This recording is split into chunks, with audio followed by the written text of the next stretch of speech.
And I knew that I could have everything that I wanted. Not only that, but also that I deserved it, all of it. All the love, the happiness, the absolute abundance of everything that I wanted. And I knew in my heart that all the people who told me that I can't have it all, that I don't deserve any of it, were just projecting their own fears and insecurities onto me. And I knew what I had to do. And I offered my hand to them all to go on a journey with me, a journey of discovery and abundance. And some of them took it, and some of them chose to stay behind. And I shrugged my shoulders and went on my way. With or without them, I knew that I would do this, either way. That doesn't really answer my question, she responded. I'll get to it, Janet said. Be patient. Here, have some more tea. Sebastian, get over here, please. The strange, dark man appeared seemingly out of nowhere to deliver the teapot. It was like something out of a movie. Does he live here? Sort of. But that's not important. Now, he wanted to know what you should do about that boy who's been mistreating you. Am I right? Yes. I would have left already, but everything belongs to him. I don't have anything of my own. I see. How long do you think it would take you to get a job? Not long, but if I get one, he'll kick me out. And then I don't have anything saved up to get a place. And no matter what happens, I'll have to wait until the end of the month before I have any money, the girl told her, almost starting to cry. He really doesn't want to see you succeed, does he? He knows that I'll leave as soon as I can, as soon as I have somewhere to go, she insisted.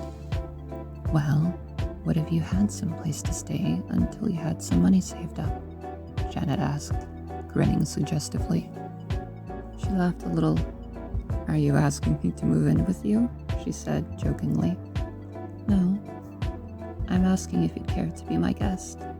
There's plenty of room in this house, and it really won't be any problem to me, she told her.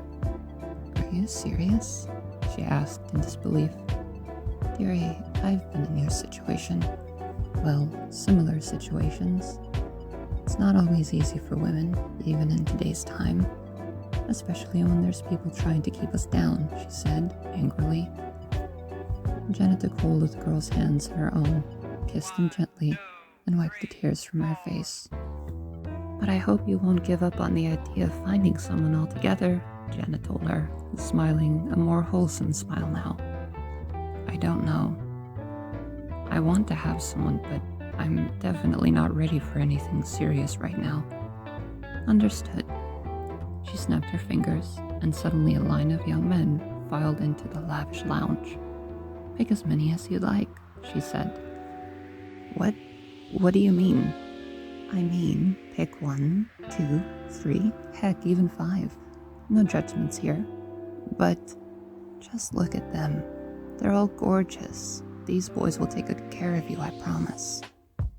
She looked around the room, still overwhelmed. Finally, she pointed at a pair of what seemed to be brothers standing next to each other. Great choice. The twins it is. Everyone else, thank you for coming. You can go back to whatever it is you were doing. The twins joined her, one on each side, and each took one of her hands. Their hands were warm and soft. She smiled. And this is all so crazy. Where do all of these boys come from? What could I possibly say? Say you'll stay here, and I'll help you get your life back. No, I'll help you get a better life than you've ever had. These boys are all polyamorous. Many of them live here, and the rest live nearby, or at least visit very often. Until you leave here, and possibly after as well, these boys will be here and do whatever you ask. They're good guys, Janet insisted. How could I possibly ever thank you for everything? She exclaimed, starting to cry again. One of the boys left her side to bring her tissues. The other put his arm around her shoulder. Honestly, you don't have to do anything. I promised myself that if I ever had the chance to help someone going through the same thing, I would, she said seriously. Thank you, Janet. Thank you for everything, she cried, the one twin wiping away her tears. You're more than welcome. I just wish I could help more people, she said, sighing. Maybe one day you can. I think you can do it. Yeah? Yeah. She looked around. This is what you were talking about earlier, wasn't it? When you said that you deserved all the love, all the happiness. You meant all these boys, she said, blushing a bit. Yes, and more than that, this lifestyle. So many people told me that I would never have this, that I did not deserve it. But they were all wrong. They were just insecure. The truth is, it wasn't that long ago that I was in a bad situation myself, she said, sighing again. Will you tell me about it? I'll talk your ears off, she warned. It's all right. Until further notice, I have nowhere to be, she said, now smiling again. Janet told her about 2 exes. The one that she used to live with, that controlled everything she did or didn't do, who made her invisible. And the one right before him, who treated her even worse. Her ex had saved her from that life, had reminded her frequently how he treated her better, how everything she had was only and just thanks to him. And in the end, she got fed up with it. Whatever happened to the 2 boys? Well, the one ran off with someone else, left me in the dust. The other one eventually came back. But as soon as I told him that I'm polyamorous, he called me a bunch of horrible names and said he was disgusted with me. That's horrible. What can I tell you? People don't like it. Whatever. More for me, she shrugged. Speaking of which, aren't these boys yours? Is it alright for me to just take them? She asked, feeling small. Oh, don't be silly. They all share me. The least I can do is share them as well.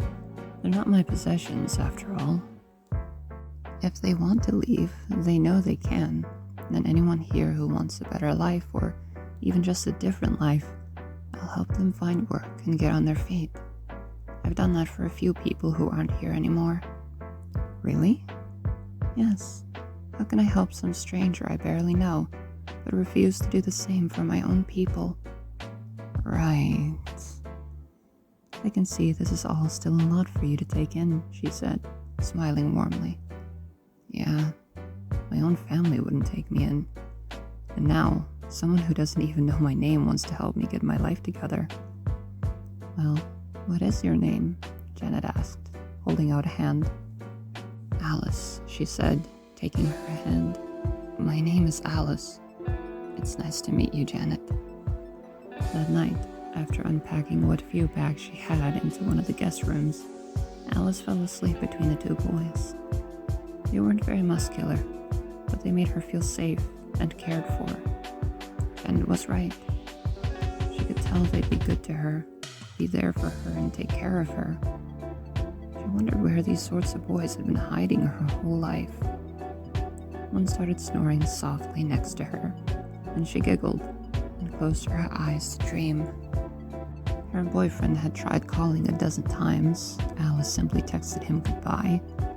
She remembered that morning when Janet found her, out in the rain, her bags packed to leave her boyfriend before he got home from work. A look of shock on her face after her last relative had refused to take her in. She didn't ask her for anything, just said her name was Janet and invited her over for tea so she could get out of the rain. Thank you for listening and watching. All links and references are in the description below.